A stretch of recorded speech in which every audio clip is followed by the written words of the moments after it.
Hey, boys and girls, Doug Giles here. It's Warriors, Rich. And Wildmen. What's happening, Doug? I'll tell you what's happening. We got our good buddy Tom Opre. Now, I dig hunting shows. The more, what's the word I'm looking for? The more informative, the more breathtaking the footage where I walk around or where I walk away, rather, Rich, after watching it, I'm gobsmacked and I'm smarter. And I think Tom and Olivia Opre, bar none, have some of the greatest hunting movies and videos out there. And I want to introduce him to you, and we've got to introduce him to our Warriors and Wildmen fans. Tom, how you doing, big dog? I'm doing great up here in Whitefish, Montana. You said something about being in God's country, but I got news for you. I live in capital G, capital O, capital D, God's country. Yeah, I think Austin proper ruins the whole God aspect for where I live out here in the Texas Hill Country. So you win. Rich has got a pretty sweet little hovel that he dwells in Cave Creek, man, in Arizona, just north of Phoenix. That's some beautiful country. It was pretty amazing this morning. Now, me and my son, we were driving out on Carefree Highway, and as we're driving, it was just so amazing. You could see the stingrays coming through the crowds. Beautiful. I don't know what that means, but I love every minute of it. It might have been the sun rays coming through the clouds. I don't know, but whatever it was beautiful. I thought a stingray was one of those things you got to watch out for and on the ocean when you're walking around out there. So yeah, especially if you're the crocodile hunter, right? Yeah, that's what got him. Ugh. Man, I can think of a lot of other ways I'd like to die other than get a stingray barb straight into the ticker, man. Hey, Tom, so for the uninitiated Warriors and Wildmen listener, subscriber, our brothers and sisters in this great experiment in self-governance, why don't you unfurl who you are and what you do, and then we'll get into some controversial shit and make a lot of people angry. Oh, well, we love that, don't we? Yeah. Basically, I've been in the film business for 30 years. I've worked on feature films to high-end Shark Week shows for Discovery Channel to TV commercials. A lot of the TV commercials, if you're watching Outdoor Channel, Sportsman's Channel, Pursuit, I've seen anything from all kinds of different companies out there. We do a lot of the high-end TV commercials. So I've basically been in production my whole life doing the real deal. But about 10 years ago, I started playing around with outdoor television, kind of got pushed into it and said, well, I'll just see how this works. And we had a 7-year run on NBC Sports with a show called Eye of the Hunter. Ended up on Monday nights against Monday Night Football. So highest rated outdoor field sports program in the land. And from there, a lion named Cecil got shot over in Zimbabwe.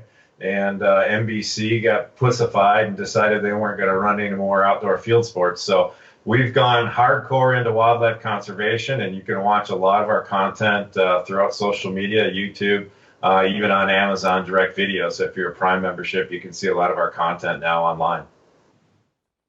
So let's Rich, let's dive in with Tom on the Cecil the Lion thing. Most people remember that. It was what did it happen in 2015? Is that when it occurred? Yeah, so 2015. Yeah, so the hashtag warriors, the basement dwellers, those guys who are sitting, 35 years old in mommy's basement and stuff, self-righteous keyboard warriors in their underwear whipping up frenzy, nearly got a guy killed, got his businesses vandalized. They doxed him with his information. First of all, Tom, was that an illegal lion that was shot? No. As a matter of fact, it was completely a legal hunt.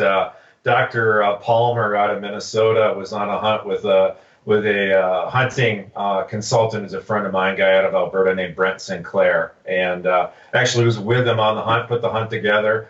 It was completely legal hunt.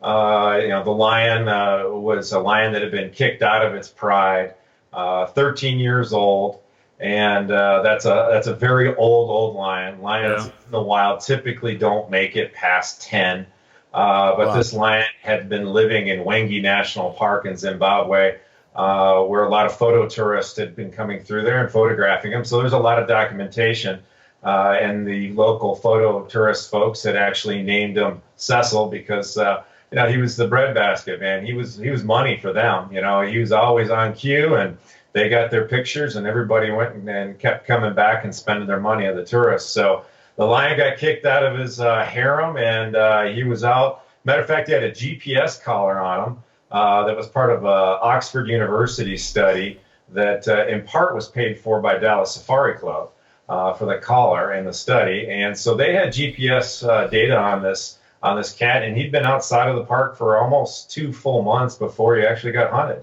And unfortunately, the safari photo tourist folks decided that they needed to, when they found out the lion had been shot, they decided to make up some stories about the situation. So a guy named Johnny Rodriguez from Zimbabwe Conservation Force decided to plaster the internet airwaves with all kinds of horse shit and made up stories about supposedly the hunters had illegally killed an elephant and drug its entrails all through the park in order to draw the lion out, and all, it went on and on and on. But unfortunately, as you know, with the internet, people can say anything they want, and people don't, they believe it. And of course, the major media picked up on this thing, and it became a firestorm. I mean, Olivia and I have been forefront in wildlife conservation issues for a long time. Olivia herself is she's been in the targets of the antis for about 15 years.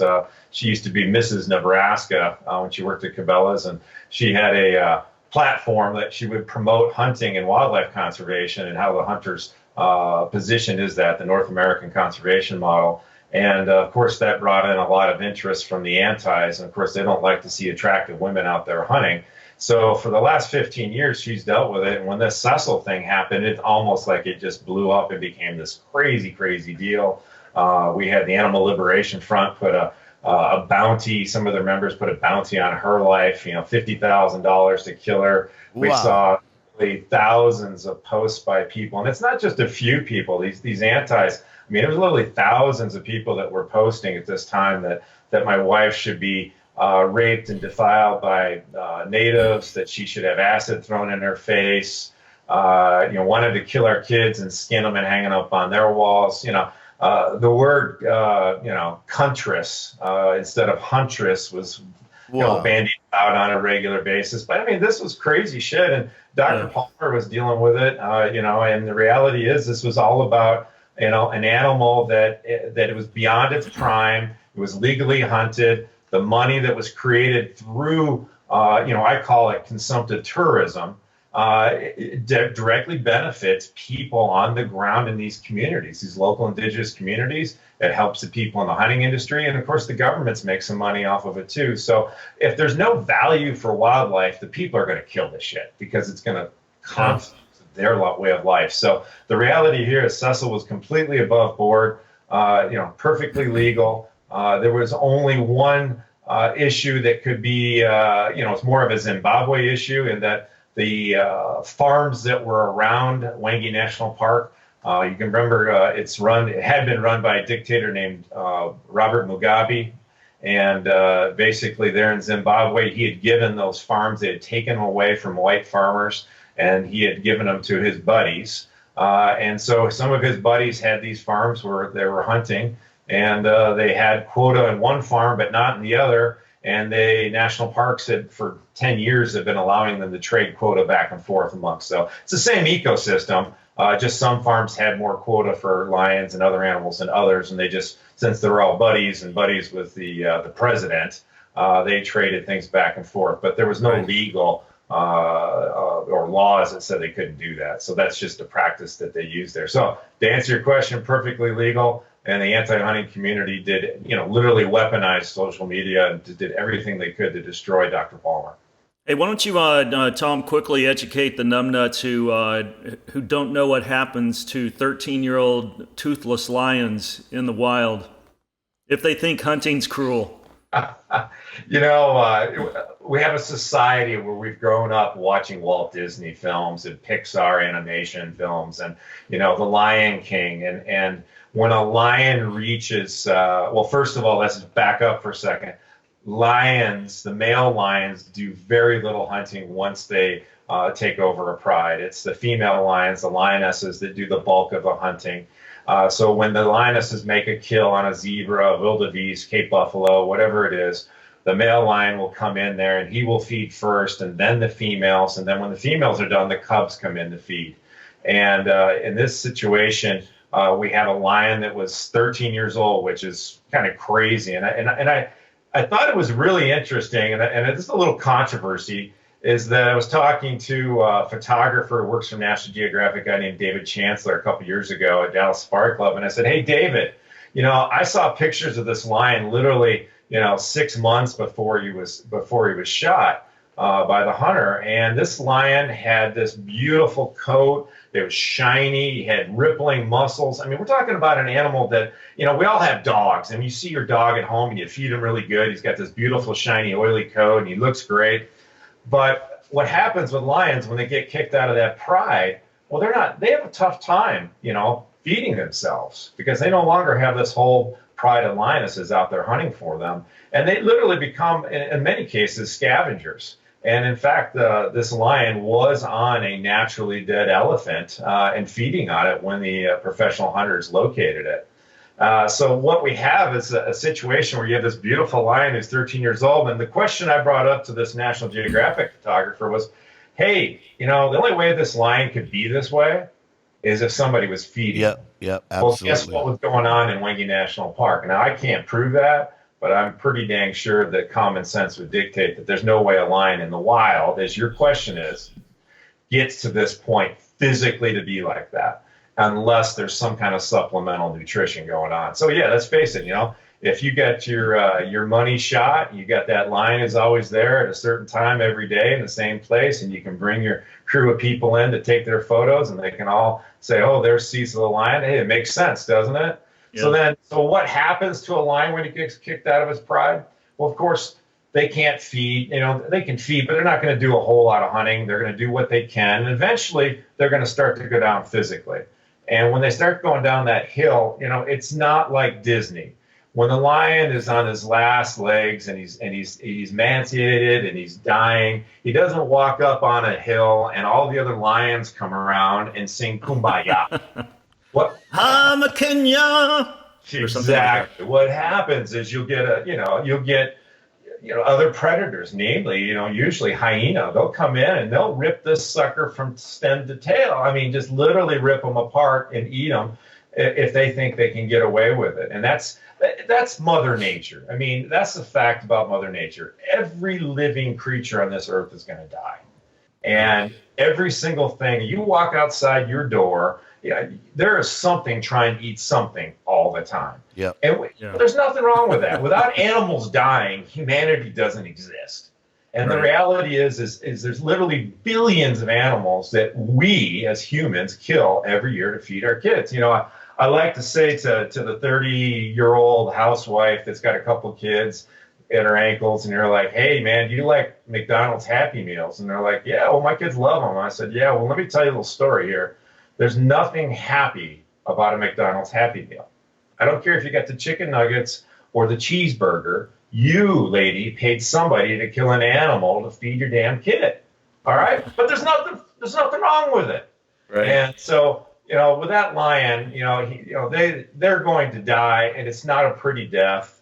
But that's Mother Nature, and hopefully, an animal will get in there and kill it. But typically, as a hunter, we ethically want to have a quick, clean, humane kill. Yeah. Because at the end of the day, I want to eat this animal, or I want to be an active participant in wildlife conservation, which is what we've got going abroad when we're doing this consumptive tourism. Because without the $100 coming into these very geographically remote areas and creating value in these local economies, these animals would not be protected through anti-poaching efforts or have their habitat protected from development.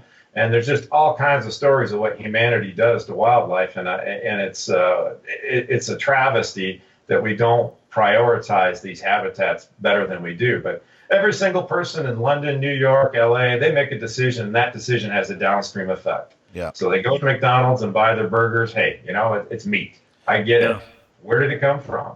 The hunter, they're going to go out and harvest and kill that animal, and they're going to, they process it themselves, or they're going to have someone else process it. It's great food. And in Africa, I know you've been over there a lot of times, Doug, as have I. You eat everything that's there. Nothing goes to waste. Nothing goes to waste in Mother Nature.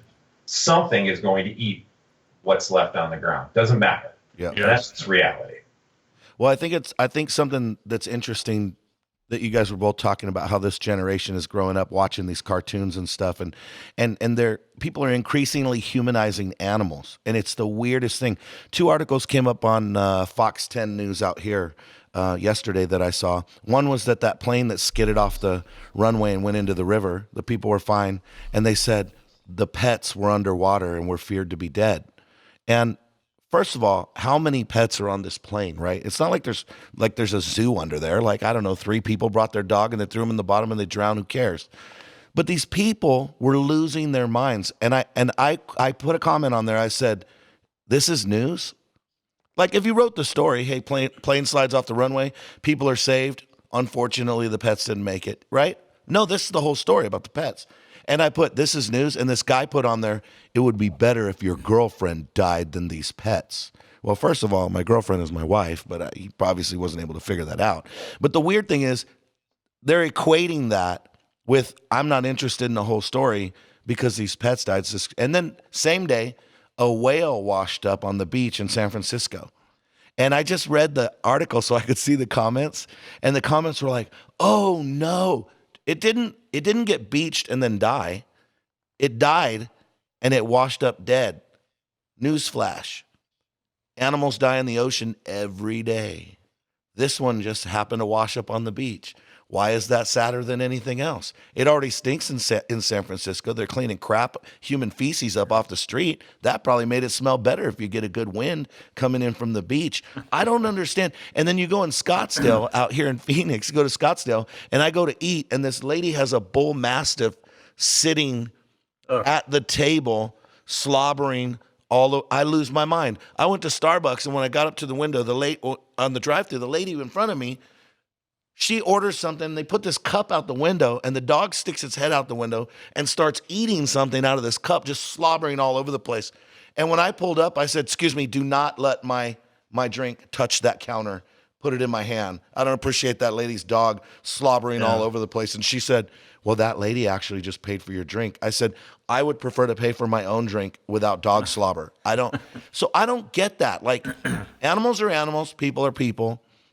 They're not the same. It's, Rich, it's Romans 1. They worship, the creature versus the creator. And that's turn right. into idolaters, and it goes downhill from there, man. But see, that's the root, though. They start with the wrong mindset. So when you get to something like Cecil, you can't come with the right conclusion. You're not going to get to the right conclusion when your foundation is jacked up. It's not a person. It's an animal. People are dying in Africa all the time. I don't see them crying about that.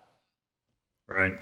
Yeah. I wish I would have shot Cecil. And so what you're talking about is is anthropomorphism. Exactly. So basically, it's giving human traits to these animals. And because Walt Disney, if you go back and look at Walt Disney's original films with Mickey Mouse had a big nose, long nose. He had little ears. He looked like a damn mouse. Yeah.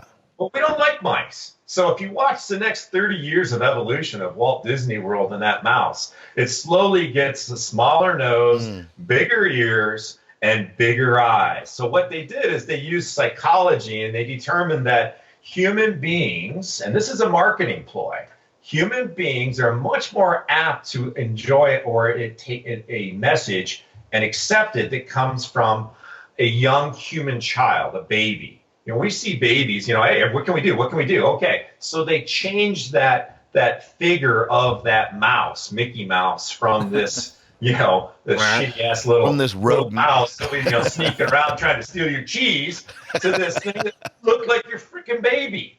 And so, it's a stroke of genius on marketing. But unfortunately, Walt Disney World and groups like them have done a huge disservice to wildlife conservation. The greatest threat to wildlife today is not well-regulated, hunting. It is not even this poaching we hear about every day in the media about rhino horn and elephant ivory. The greatest threat to wildlife today is us. It's the 7.5 billion people that are on this planet today, and it's expected to double in the next 50 years. I mean, there was a report just yesterday about 1 million animals, different species, million species going extinct because of humanity in the next few decades, because we are overpopulating the earth. And when we have more people, then the first thing we do is we eradicate anything that may keep us from being able to grow crops or raise livestock. So then you don't want any competition there. It's just like what happened in North America when the great settlement of the European settlers came across. We came through there and it was a steamroller. And there was, when Teddy Roosevelt was riding around in the 1880s looking for a bison to shoot because that was his dream, and he couldn't find one for, I don't know, months on end riding around. You got to understand, you just had this huge tsunami of people come through. And the first thing they do is they kill the animals to sustain themselves, to survive. Of course, that was your trappers and then your early settlers. And then once you're able to survive, then you're going to kill those animals because you can make some money. So there's all the bison being shot on the plains off the trains because they could sell those hides and those bones back east. Progress was going on. Of course, then you got to cut down the forests and stuff so you can build cities and villages and towns and railroads. But then you also have animals that are going to compete against your livestock, your domesticated species. And then so you're going to eradicate anything that might interfere, whether it be a predator or a prey species that's going to eat their food or eat them. So we get rid of them. So you go back to turn of the century when Teddy Roosevelt was in this continent. Man, this place was almost like a desert when it comes to wildlife and wildlife habitat. And that's what we're doing all over the world, and especially in places like Asia with the huge populations. I mean, we're eradicating all the habitat out there. And if you don't have habitat, you ain't going to have any animals. Yeah. Wow. Hey, Tom, why don't you educate the vegans out there about how their precious vegetables are preyed upon by vermin, and how farmers have special permits where they can whack and stack our brown furry little friends just so that Sebastian can have his edamame beans. Well, I'm a vegan, right? I'm a vegan plus meat. I mean, I'm a vegan plus meat, but people don't get that stuff, bro. They absolutely don't get it, No, we can't deny. I'll just back it up for 1 second for you. I mean, let's face it. I don't care where you live in the world, whether it be in Europe or the U.S. or Asia. When we see a campfire, those flames mesmerize each and one of us. It doesn't matter if you live in the city, you live in the country, or where you live. I mean, and there's a reason why that campfire mesmerizes us, and that's because for as long as we've been on this earth, fire has been a part of our lives. And to sit there and say that, hey, we shouldn't utilize animals, for our either consumption or utilization, that somehow it's bad. I mean, you look at all these actresses that, they wear this incredible perfumes. Well, the greatest component of the top quality of perfumes is castor oil from beavers. Right. They tried to synthesize it and nobody liked it. They said didn't give the same effect. So they went ahead and started killing beavers again so they could use the oil. But, farmers, they don't need the competition of life, on their particular, their crops. So, there's in some places in the United States today, there's way more white-tailed deer and way more wild turkeys than there was when the Pilgrims landed on Plymouth Rock. Wow, I didn't know that. Yeah, because if you think about what Mother Nature does with wildlife. Historically, wildlife populations would do these great big ups and downs on their population numbers. So you'd have these really big highs, and of course, the prey species would grow in large numbers. The predators would follow them, and then they would either eat out all of their food or have a weather event, or whether it be drought or be a bad winter or whatever, and you'd have this huge starvation or mass die-off due to disease. And of course, the predators would do the same thing. So you had these huge big highs and lows. Well, what the North American conservation model's done, and what smart wildlife conservation has allowed for us to do, is kind of keep that trough to be more of it's not quite as dramatic anymore, and it allows for a lot more wildlife to live in this environment. And everybody loves to see a deer in their backyard. Everybody loves to see a turkey, loves to see some doves and stuff. But what pays for that conservation and that science that goes on in the management of it are the hunters. It's the hunter dollars that pays for not every part of it, but the vast majority, the lion's share of wildlife conservation. So it's really critical that we continue to have hunting, because if we don't have hunting, who's going to pay for this? Are these guys going to check off a box and write a $2,500 check for wildlife conservation? No Ain't going to happen. I doubt it. Hey, Tom, we've got what, 5 minutes left. I got to ask you this, man. How are hunters being their own worst enemies? Well, that's a great question. I've been asked to do some seminars and speak about kind of what hunters look like to the non-hunting public, and we've talked earlier about these people, vegans and some of these other people that really don't understand what's going on in the wild, nature. And so we have a situation where the vast majority of our Western civilization is literally disconnected from nature, disconnected from where their food comes from. They get up in the morning, they flip a light, they expect the lights to come on. They have no idea where electricity is coming from. They walk in the toilet, flush the toilet, out of sight, out of mind. The next big decision of the day, is it a chai latte or a caramel macchiato?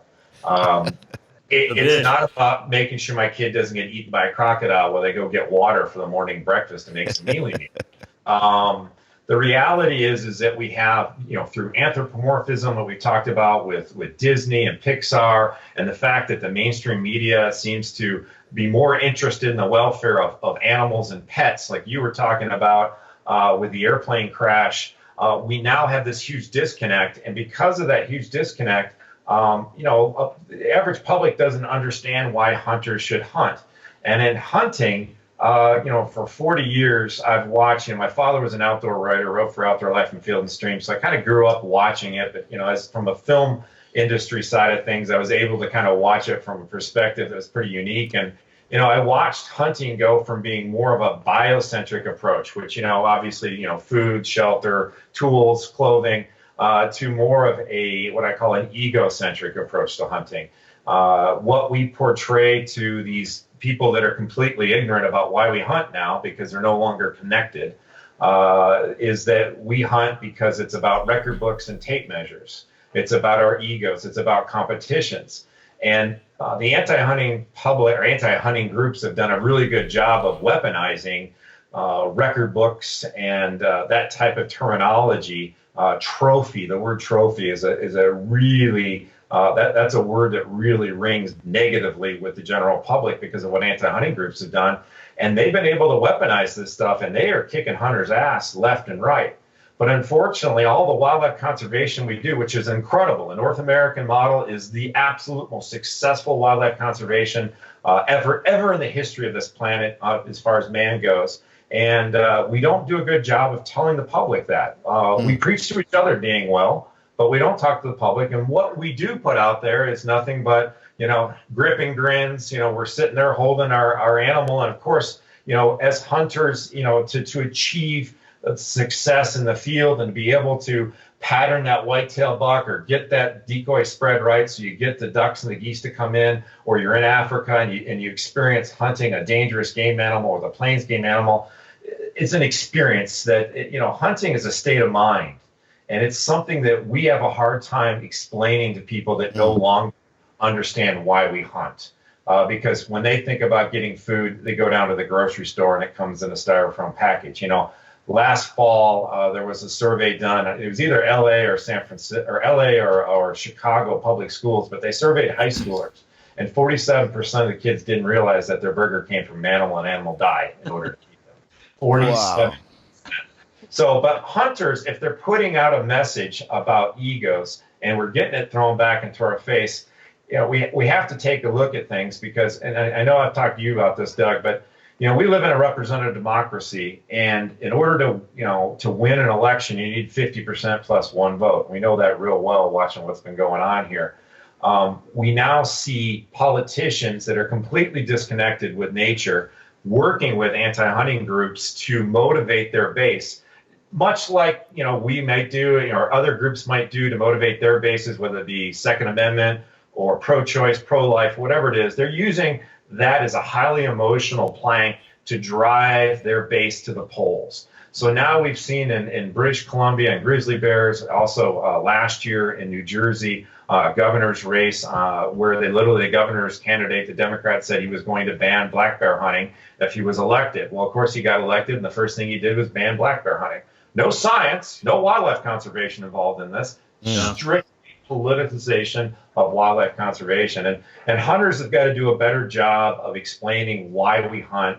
We also probably have to take a serious look at maybe some of the things we do. Just because it's legal doesn't mean we should be doing it. And coming back to the fact that elections are determined by 50% plus one, based on the latest U.S. Fish and Wildlife Service data, only about 5% of the United States buys hunting licenses. So 30 million people out here, only 5%, so 15, 20 million people hunt. Well, we're already 45% plus one vote behind when we get into the polls. And we're seeing not only politicians politicizing hunting, and we're also seeing voter initiatives. We've been seeing this for 10, 15 years now. Various states are allowing. In Montana, we've had 3 initiatives to ban trapping in Montana, and they've gotten 45% of the vote. And so, once we get in a situation where we start banning some of this, well, then how do we manage these ecosystems? If we don't manage everything within the ecosystem, you can't manage it. So it's extremely dysfunctional. So we have to do a better job as hunters of educating people about why we take care of these animals and what we do. And we may have to think real seriously about the and grins and showing the pictures of predators and, these iconic zoo animals. You got a picture of a zebra there with your 10-year-old kid in Africa, and they shot this thing, and you put it on a social media, public account, you're going to get some flack because, like I said, most of the people don't understand it. Yeah, that's right. People think that they can just attack you and do whatever they want. The keyboard warrior thing, like I mentioned earlier about the, wanting to kill your wives and kill your children and everything else. They seem to think that's perfectly okay. I saw Joe Rogan on his podcast talking to Russell Brand, the comedian, about hunting, and Russell Brand is a vegan and he doesn't eat anything. He says, I feel bad for the animals. And Joe Rogan started talking to him. He wears a lot of leather though. Yeah. But Joe Rogan, it was awesome because Joe Rogan started explaining to him how he got involved in hunting, and he loves to hunt elk because of the health of the food. And he said, man, and it's he said, getting back to nature and stalking, he said, it's not easy to hunt an elk. It's an incredible challenge. And he said, there's something that happens when you connect, and you were referring to that, Tom. And he was talking about it, but he was breaking it down in a way that he understood. And Russell said, hey, man, because he's a smart guy. He's a trippy guy, but he's smart. He said, hey, now when I have friends that are going to go hunting, I'm going to tell them I can't really go shoot animals, but I understand what you're doing. But it was amazing because in 7 minutes, Joe, by not taking an offense and explaining to him why he does it, and also the conservation issue, he got a guy like that to consider it and change his mind. So I think you're right. I think we could do a lot better job. Yeah, we've done some pretty serious focus group research at one of the groups I worked with last year. And, hunting is actually, when you talk to the mainstream, or say the people that are not necessarily for or severely against hunting, the 80% in the middle, it's a 92% approval rate we saw for hunting as long as it was done for the right reasons. And that was usually for consumption. But even we saw a 68% approval rate by the same people for the hunting of predators, which you typically don't eat as much. You can. Mountain lions are phenomenal to eat. But you typically don't consume those predators. But 68% of the people said it was okay as long as we were managing whole ecosystems. Mm-hmm. And so they're let's face it, it doesn't matter where you're from, doesn't matter what your political beliefs or your religious beliefs. I think everybody in this world can sit down and agree, as long as we've been on this world and this planet, we've walked on 2 feet, we've hunted. And that is the reality, is that because we are the greatest threat to wildlife and wild habitat, we just need to be good stewards of the land. We need to leave this place better than we found it. And that's why Olivia and I started a nonprofit called the Shepherds of Wildlife Society last year. And our whole goal is to work with world-class wildlife photographers and filmmakers, the guys that I do business with all the time, and get in front of kids and teachers and politicians and try to educate them about, like what Joe Rogan's doing, about why we do these things and the importance, because nobody else is going to do it.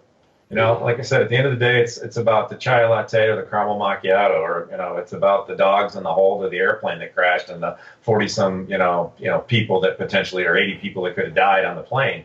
Yeah. We just need to be good. We just need to leave this place better than we found it. Tom, what's the website, buddy? You want to direct people to? Shepherdsofwildlife.org. O-R-G. So yeah, I'd love to have you guys come on there. People like to make contributions. We definitely take that. We're creating some incredible content and some enhanced ebooks. And we're getting some materials put together to take into the schools so that these kids that are growing up in suburbia and in the cities that don't realize that wildlife is, the decisions they make, whether they send money to the Humane Society of the United States or any of these other anti-hunting groups, literally they are supporting the antichrist of wildlife conservation.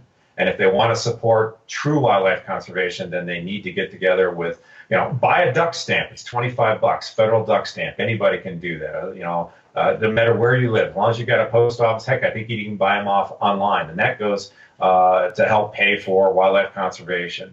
All of the hunting, let's say hunting, but all of the fish and game departments, all 50 of them in the United States, get money from the Department of Interior from Pittman-Robertson excise taxes. So basically, there's a tax on every piece of ammunition, every gun, archery, all that stuff. And even if you're not a hunter, just a target shooter, you're helping wildlife conservation.